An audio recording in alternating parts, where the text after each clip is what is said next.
ہیں حضرت نہیں سوال جب یہ نبی کے بیٹے نہیں ہیں، نبی کی اولاد میں نہیں ہے، حضرت کہنے کا حق کہاں سے ملے؟ سوال تو کرنے دو، پہلا سوال تو کرنے دو سبھی کے سامنے۔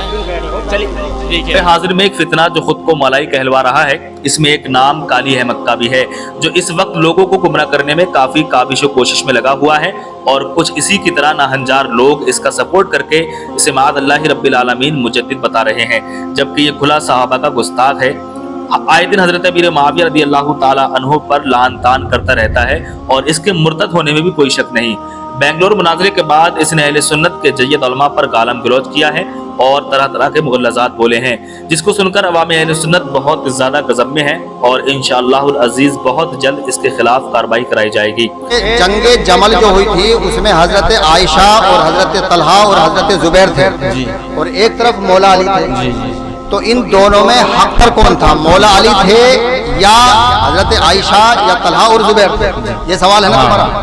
تو سامعین محترم، جنگ جمل میں بھی مولا علی حق پر تھے۔ نمبر ایک، حضور صلی اللہ علیہ وآلہ وسلم کی حدیث مبارکہ ہے، آپ سیاہ سطح میں پڑھ سکتے ہیں، تمام کتب تواریخ میں موجود ہے۔ آقا علیہ السلام نے ارشاد فرمایا کہ میری ایک بیوی مولا علی کے مقابلے پہ آئے گی اور اس پر مقام حوض میں کتے بھونکیں گے، اس وقت وہ حق پر نہیں ہوگی۔ ٹھیک ہے ٹھیک ہے، یہ حدیث ہے۔ تو جب رسول خود فرما رہے ہیں کہ جو بیوی میری علی سے لڑے گی اس پہ کتے بھی بھونکیں گے اور کتے بھونکے بھی، حضور نے فرمایا اس وقت وہ حق پر نہیں ہوگی۔ تو جب رسول فرما رہے ہیں کہ اس وقت وہ حق پر نہیں ہوگی، تو اب رسول کی مانے کہ تمہاری مانے؟ پورا جواب سمجھیں، سوال چھوٹا ہوتا جواب بڑا ہوتا۔ دوسری بات، جب مولا کائنات علی علیہ السلام نے جنگ کو فتح کر لیا تو اس کے بعد حضرت عائشہ صدیقہ ام المومنین رضی اللہ تعالی عنہ مایوس ہوئی، اداس ہوئی اور نادم ہوئی۔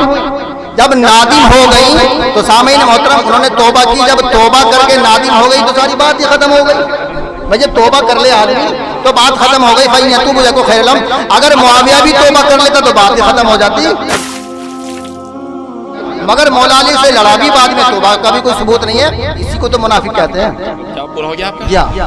حیدر کرار رضی اللہ تعالیٰ عنہ ان کی ذات کو لے کر اور حضرت امیر معاویہ کی ذات کو لے کر ٹکراتے ہیں اور سنیوں کے عقیدے کو خراب کرنے کی کوشش کرتے ہیں، سنیوں کے عقیدوں کو خراب کرنے کی کوشش کرتے ہیں۔ ایک طرف حضرت علی اور حضرت معاویہ، جنگیں ہوئی ہیں ان کے درمیان، لیکن وہ اجتہادی خطائیں تھیں، اس وقت جو حالات تھے اس کی وجہ سے ہو گئی آپس میں، لیکن دونوں صحابی رسول ہیں۔ سنی یہ مانتا ہے کہ دونوں صحابی رسول ہیں۔ حضرت امیر معاویہ کی شان میں بھی کہو گے تو ایمان ہاتھ سے جائے گا، کیونکہ ان کے لیے بھی حدیثیں آئی ہیں۔ اور حضرت علی کرم اللہ وجہہ الکریم وہ تو داماد رسول ہیں، رسول کریم صلی اللہ تعالیٰ علیہ وسلم کے جانثار صحابہ اس وقت کھڑے ہوئے ہیں جب کوئی نہیں تھا۔ حضرت علی رضی اللہ تعالیٰ عنہ کی فضیلت بیان سے باہر ہے، ان کی شان میں ایک جملہ بھی نہیں کہہ سکتے، ان کی شان میں بھی جو ان کے ساتھ معاملات ہوئے، مجھے حیرت ہوتی ہے، گلی نکڑ میں گھومنے والا نوجوان واٹس ایپ میں فیس بک میں مناظرے کر رہا ہے، معاویہ باغی تھے، علی حق پر تھے، ظالم فیصلہ وہ کرے گا جو ان دونوں سے بڑا ہوگا۔ بات صحیح ہے؟ حضرت امیر معاویہ ہوں، حضرت علی کرم اللہ وجہ الکریم ہوں، ان دونوں کا اگر فیصلہ آئے تو کون فیصلہ کرے گا؟ جو ان دونوں سے بڑا ہوگا، وہ محمد رسول اللہ کی ذات ہے، میرے آقا صلی اللہ علیہ وسلم کی ذات ہے، اور اللہ رب العزت ہے۔ ان دونوں کے اگر آپسی کچھ معاملات تھے بھی تو کون سا چوہا ہے جو ان کے بارے میں اپنی رائے دیتا ہے؟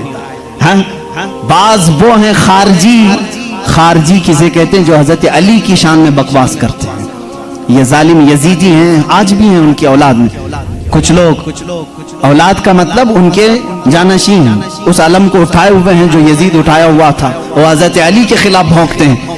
کچھ ہیں جو حضرت امیر معاویہ کی شان میں بھونکتے ہیں، یہ شیعہ ہیں، وہ خارجی ہیں۔